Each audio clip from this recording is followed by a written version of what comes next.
I'm Dr. Jeff Kalshevsky, forensic psychologist. Welcome to my YouTube channel, Forensic Psychology. So today, what kind of discussions and what did you talk about pertaining to your job? Sometimes in my job, I get the opportunity to take a step back and listen to the things that I talk about. And this particularly happens when I appear on television.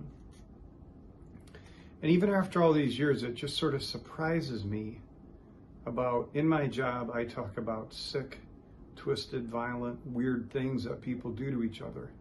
And I talk about it as sort of a matter of routine. Check out this clip. This is from last Friday when I appeared on Crime Stories with Nancy Grace. And Nancy and I are sort of working out some theories behind a murder case. Kalashevsky, again, Dr. Jeff, why in criminal law doesn't matter? Now, practically speaking, it does actually, because a jury wants to hear what's the motive, right? They want to hear. Could you describe what is the middle child syndrome?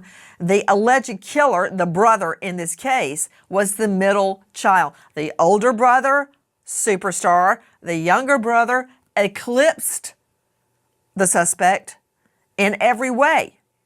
He himself was a shining star. He played soccer at a really ritzy prep school in Toms River. He went on to play soccer, a starting soccer player for another elite prep school, Wesleyan.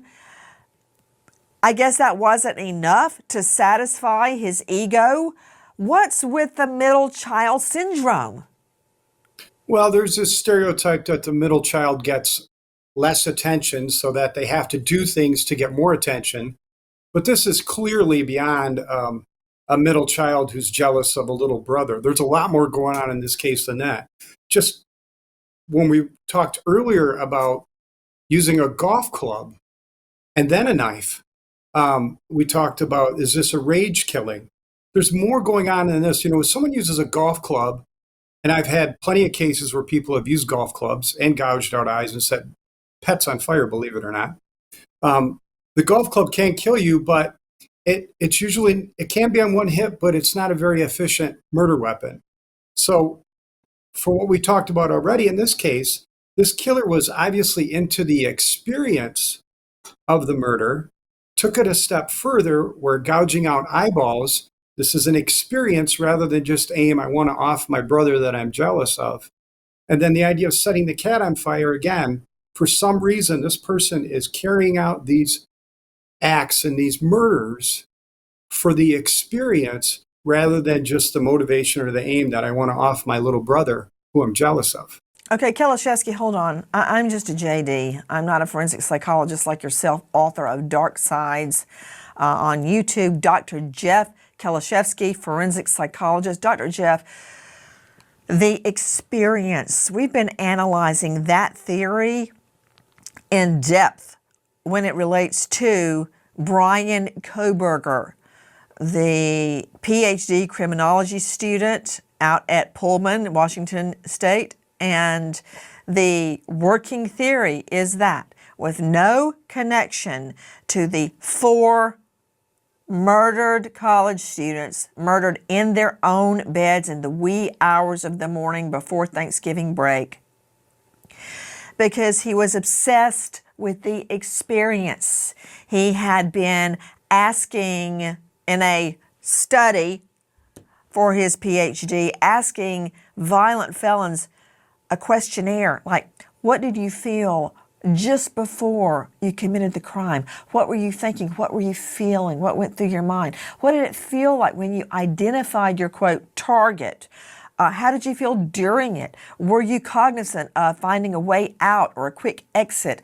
In retrospect, how do you feel about what you experienced during the crime? He was obsessed with it.